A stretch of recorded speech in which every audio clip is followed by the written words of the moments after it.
আসসালামু আলাইকুম। কারিগরি প্রশিক্ষণ একাডেমিতে আসছি আজকে একটা চাকরির উদ্দেশ্যে। আসুন দেখা করি বসের সাথে। বস, আসসালামু আলাইকুম। ভালো আছেন? ভালো আছেন আসলে? খুব মুড নিচ্ছে, বুঝতেছি না বইসা নিয়ে। চেয়ারের ভিতর তো অনেক টাকা ইনভেস্ট করছে দেখা যায়। কম্পিউটারও আছে, মাদার। তুমি কে? আমি স্যার আসছিলাম চাকরি নিতে।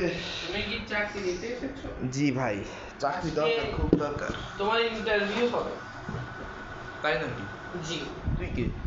আমি এই পুরো অফিসের একমাত্র কর্মচারী। প্রধান শিক্ষক। তোমার বয়স কত?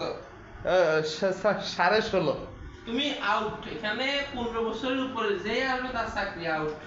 এরকম আপনারা যদি মনে করেন এরকম সম্মুখীন হন এরকম ডিস্টার্বের, তাহলে ভোক্তা অধিকারকে কল দিবেন। ভোক্তা অধিকারের নাম্বার আমি দিয়ে দিচ্ছি। ভাই আমরা চাকরি কনফার্ম, ভাই ধরে এটা সিল। আমরা চাকরি কনফার্ম। চাকরি হবে নিতে হয়, তাই ভোক্তা অধিকারের নাম্বার আমি নিচে দিয়ে দিব।